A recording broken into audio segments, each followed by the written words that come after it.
Hey everybody, what's going on? I'm Sergeant Loser and welcome back to another video. Sorry. Yeah, we're just gonna be innocently spectating a random pub. And the reason for that is because today I wanted to talk a little bit about competitive TF2. Of course, last week I did make a video talking about I-55 and yeah, I briefly touched on competitive TF2, and today I wanted to kind of go sort of in depth as to what exactly is competitive TF2, and yeah. So basically, what is competitive TF2?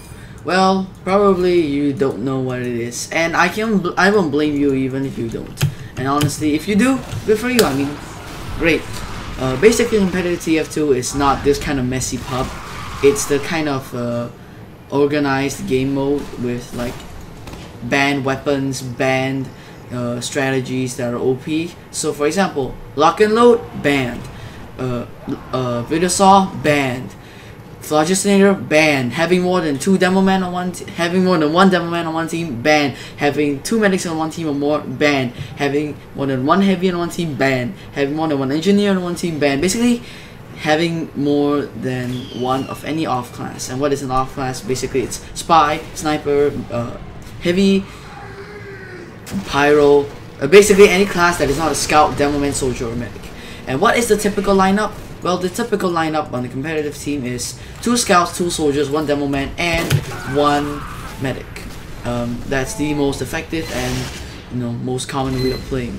Apart from that, people don't really do anything. Apart from, of course, off-classing, which is basically, let's say you're maybe a demo man, you can just switch off and go to sniper, and this can be useful, let's say you're defending the last point.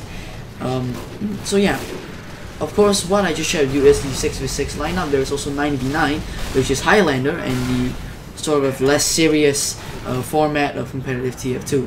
And basically, you can have 1 of every class on every team. And you must have 1 of every class and everything. Having 2 or more of the same class outside the spawn door is banned, of course. So yeah. So now you can see that competitive TF2 is a lot more organized than pubs, because you don't have 12 pyros just going out gang banging 1 medic. You don't, So yeah. So now I'm gonna go a little bit more into the leagues and what exactly can you earn from competitive TF2. So what leagues are there exactly? Well, there is UGC, Asia Fortress, Oz Fortress, the I series, of course, which I talked about I-55 a while ago, and there's many more as well. And what exactly can you win? Well, from competitive TF2, you can win a lot of things. For example, you can win unusuals for every class, and even cash prizes. Now with your nuts on the floor, you're probably wondering, unusuals? Cash prizes? Profit, right? Well, not exactly. I mean, the cash prizes themselves are not really that big or anything. They're just like, what, 5,000, 6,000, which is barely even a fraction compared to something like Dota or League of Legends. I'm sorry, I don't really like that game. Which have like, millions of dollars in prize pools. So it's a lot different, But why shouldn't you, join the TF2 competitive scene? There doesn't really seem to be a good reason, now does there? Well,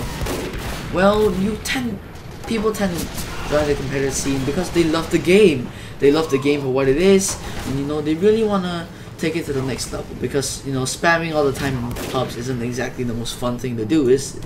So they just join competitive, go for glory, go for the love of the game, and that's basically why they join competitive scene. Of course, if you're someone who has like 50 hours in TF2, I don't recommend that you go into competitive TF2, because firstly, you're gonna get your face completely wrecked by people who are more experienced than you at the game and more experienced than you in competitive. So yeah. Also, a lot of you are probably wondering why everyone's favorite TF2 YouTuber, Musup, is not competitive. Well, why is that so? That's because, well, Musup just isn't competitive. He's not. He's just gonna stick to pubs, He's gonna stick to pubs, and that's what he's gonna do. He's not gonna switch to competitive or anything. And also, I apologize, I really can't speak today for some godforsaken reason. Also, nice headshot by the classic there. This guy is supposedly one of the best snipers, but I have a feeling this is a fake of him right now. Yeah, unless of course he's really out of practice, which I will understand. Yeah, okay, anyways. So yeah, I apologize, I really can't speak today. But either ways, so yeah, Muzak's gonna stick to pubs, and that's basically purely what he's gonna do, and he's not gonna switch over to competitive. So now we got the misconception what competitive TF2 is, what you can earn from it. I mean, right now your jaw's probably on the ground, your brain's probably on the wall, exploded, and you probably have your nuts on the floor, wondering how you can start playing competitive and earn unusuals and money and brag to all your friends, of which I have none, but I'm pretty sure you have friends. How cool you are that you participated in a TF2 competitive match and won. Well, basically, how do all TF2 competitive players start? Well, they have to start somewhere, right? So where they started is they started in PUGs, which is PUGS. And what these stand for is they stand for Pickup Games. Basically, PUGs serve as a way for players to sort of get the gist of what competitive is about. It's basically more of a competitive pub, if you want to look at it from simplistic terms, layman terms, because you get ranked with random players, and well, you play in a competitive match with them against other players who are paired with random players. So in the sense, it is a pub in the sense where it is a server where you get ranked with players who you most probably do not know, but it is competitive in the sense where you still play in the competitive format, where basically you do have banned weapons, banned strategies, and a specific lineup to start the game. Of course, sometimes pucks can get a little messy, especially when people think they're extremely good at the game, and then flame their team, and well, use like banned weapons and stuff, which ruins the game. Apart from that, what else do you need to be a competitive player apart from skills and a team? Well, I'm going to talk about team formation later on, but right now I'm going to be talking about exactly what do you need. Well, you need good game awareness. You need to have good awareness of what is going on around you. What the heck? This guy has a freaking genuine... Okay, anyways. So yeah, genuine Pyro Vision goggles. You need to have good game awareness. You need to know what exactly is going on, and you need to be a team player. In pubs like this, as you can see, it's all really every man for himself. It's not really much teaming up or anything. There's not much communication. It's just more of a spam fest. I mean, considering it's 2-4, it's obviously a spam fest, but even more so considering the fact that it's a pub. So yeah, it's like every man for himself.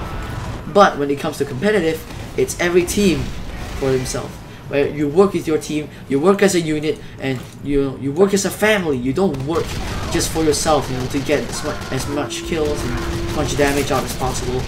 Of course, it is great to have more damage out, but it's not all about that. It's about winning the game as a team and as a unit. So yeah, competitive players also use a not really function, more of a software known as Mumble. And what exactly is Mumble? Well, Mumble is, like I said, a software, and what it does is it allows you to communicate with your team, where basically you can set up a server, or known as a room, and well, you can just talk to them, and it's basically TeamSpeak, but not TeamSpeak.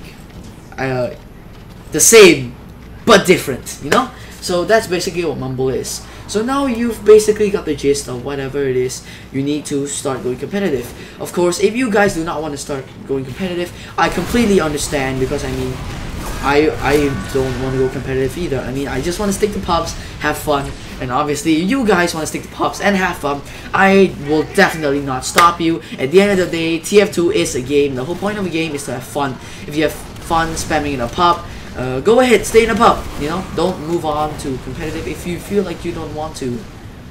But if you want to, I hope this video was of at least some help to you, to introduce you to the TF2 competitive scene, and I hope that those of you who get into the TF2 competitive scene will excel in it. You will win. You'll win cash prizes, unusuals, and if I see some of you guys at I-55, be sure to just leave a comment down there in my video. Of course, you probably won't be watching my video, but if you are, and if you ever make it to some big shot game, why don't you just tell me about it and just leave in my comments, say, Sanjo Loser, I was in this huge TF2 competitive tournament, and yeah. Of course, the reason you got into competitive TF2 may or may not be because of me, but if it was, I would really be happy that I helped you to get into the competitive scene. So yeah, like I said earlier, I hope this video was of at least some use to you guys. So yeah, if you made this far in the video without puking, fainting, dying, or getting stage 4 of a severe disease, good for you. Thanks for watching. If you want to see more content like this, be sure to subscribe to my channel, like the video if you did. I'll see you in the next video, and like I said earlier, I hope you guys get into the TF2 competitive scene. But if you don't, that's perfectly fine with me, and that's perfectly fine with you.